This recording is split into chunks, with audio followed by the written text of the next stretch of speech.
Hi guys. Oh, it's great to sit here and talk to you guys again.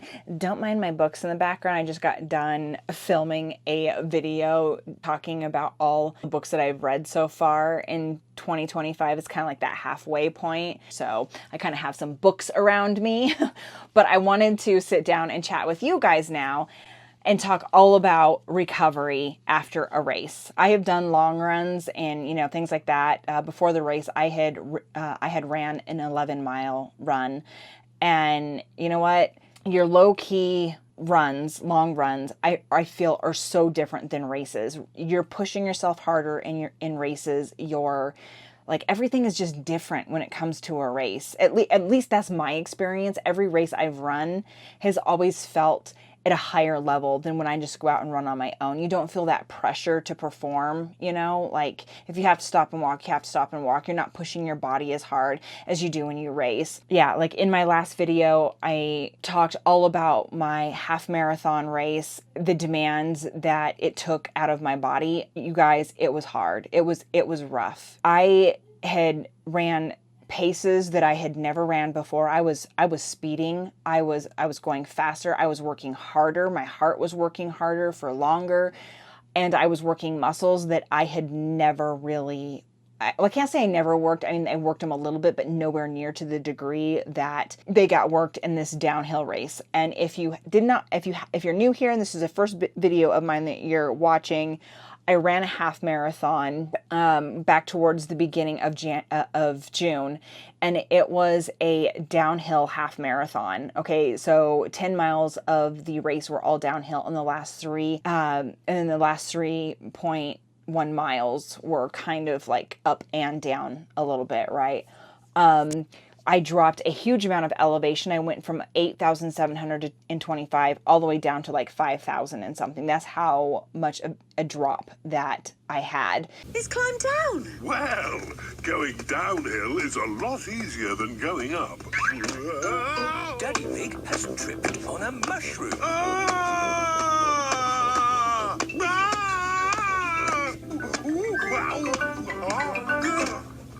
I thought I was going to be prepared for it because in all of my training, I've been running up and down hills since day one, since my couch to 5K. It's been hill upon hill upon hill upon hill throughout all of my training. And so I thought, okay, I can do this. But the level of downhill was something that I was definitely not prepared for. And it was a struggle to fight through that. After I was done, I hurt so bad. My body was shredded. Okay, my muscles were shredded.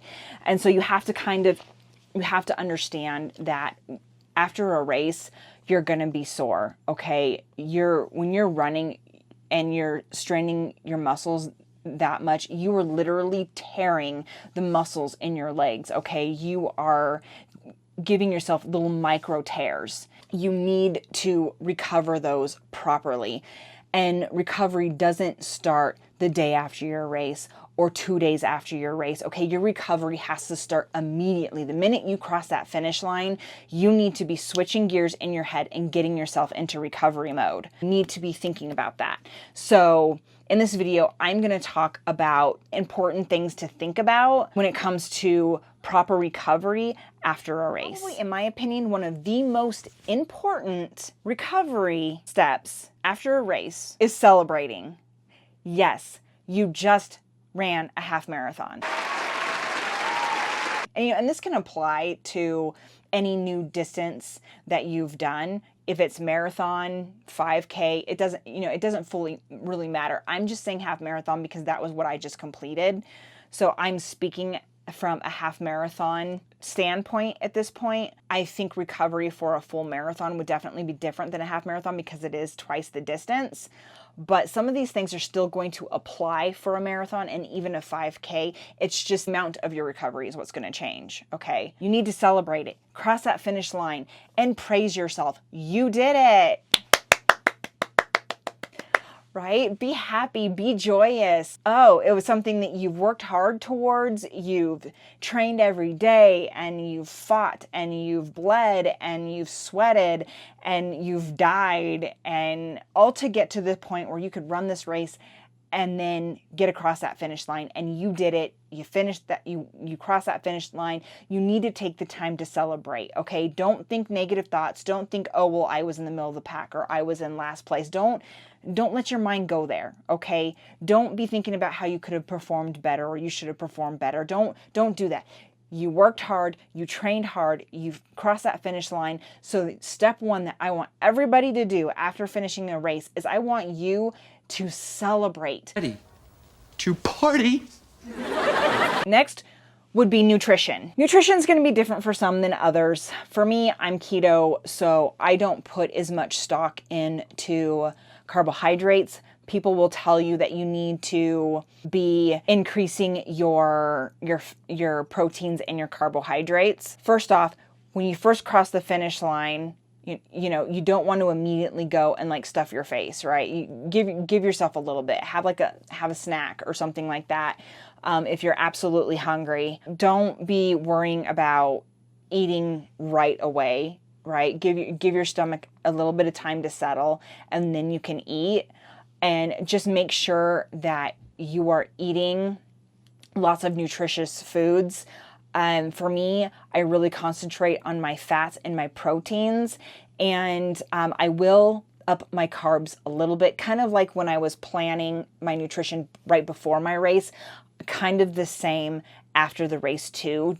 So, because those fats, those proteins, even some of the carbohydrates are going to help your body on repairing those muscles that got damaged during your run. Okay, so it's really, really important to be getting that nutrition, and don't be skipping on that. Don't be just going like, okay, I finished my race, it's time to get into weight loss mode and not eat, or, really skimp on what I'm eating.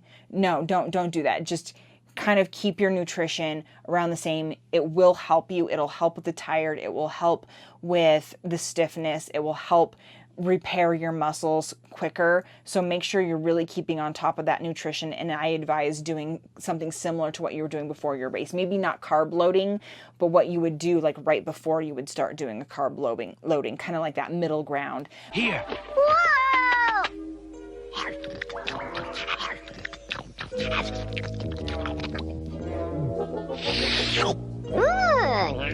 That's kind of what I would suggest doing.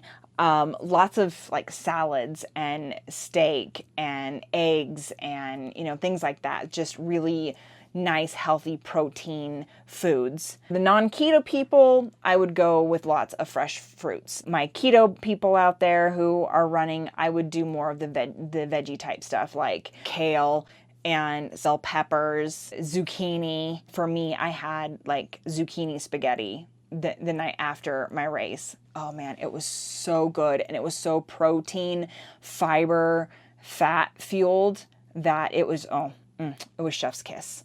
Tying into that, we then have hydration. Okay, make sure you're drinking your water. Make sure you're getting it in every day. Drinking that water is going to help with your circulation of your blood, which is being used to help mend and repair all of those muscles in your legs. I was making sure that I had a big old thing of water with every single one of my meals, single dinner every single day. And I think that really, really helped. When your body doesn't have to worry about being dehydrated, it can focus on other things like repairing the muscles that got hurt in your race. And with hydration also comes electrolytes. Definitely be making sure you get your electrolytes in there. You're probably resting. You're probably not running as much. People have a tendency to not drink as much water, not get as much electrolytes in because they're not working out. And so they think, well, they don't need it.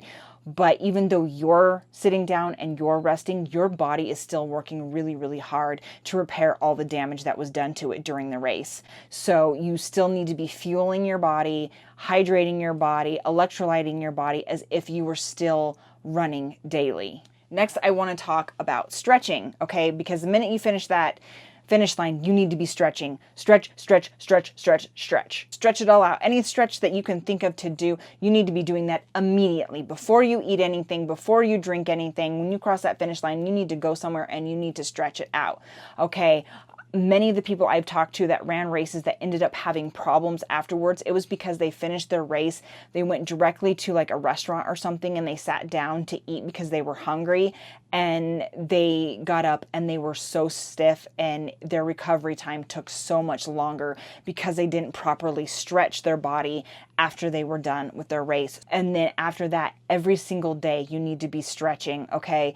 We all have our stretches, things that we do that feel good, right? I have this one move where you kind of like put your feet in like a 4 sort of shape, and then you push down on your knee and it stretches open your hip muscles. You guys, I could do that stretch every single day. Run, not run, it doesn't matter. Find the stretches that are comfortable, that feel good to you, and do those every single day. Next is sleep. Before you race, I would genuinely plan out your week so that the couple days after your race, you don't have anything going on. You don't have to do anything. You don't have any responsibilities. You don't have places that you need to be at. Just give your body time to rest. Believe it or not, there's so much happening with your body, so much repair that is happening while you're sleeping. And I've looked up different people's advice on like how long you should rest, because this is a question that a lot of people have too. And the general consensus is that you should be resting 1 day for every mile that you ran in your race. I ran 13.1 miles, so I should be resting for 13 days. Originally wasn't going to do that. I gave myself a week, and then I went out and I tried to run again, but my hips were still, like, they were feeling fine until I went out there to start running, and my hip really hurt. And by the time I got done, it was only a 5K race, and by the time I got home trying to do other stuff around the house, my hip hurt so bad that it actually gave out on me and I almost fell over. And that was when I realized I hadn't given myself enough of a rest. Next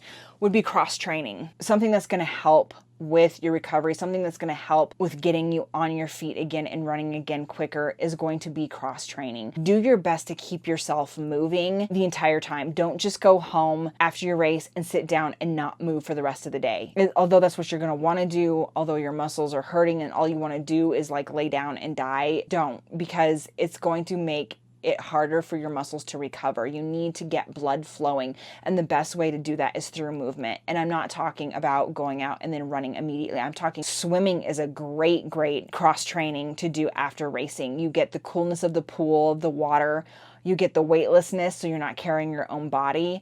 And swimming uses all of those muscles in different ways. Another great idea is walking. You know, you don't have to walk super far. We're not talking like 5 or 6 miles, right? Just go out and walk for a mile. Don't just let yourself stay stationary. If you ride a bike, but keep your legs moving. Don't just sit still. And speaking of needs for your muscles, coming in next, it would be massages. If you have a massage gun, they're perfect. If not, even a foam roller would work great. These, again, are all targeting your muscles. They're helping the blood flow, they're helping the circulation, and all of these things are going to help your muscles repair and recover. I personally love my little massage gun. Unfortunately, mine's broken. I went to use it and we can't figure out why it's not working, which is frustrating because the battery's supposedly charged, but I can't seem to get it to work. So I got to figure that out. So I did a lot of hand massaging. So in tying in with the massages would be Epsom salts baths.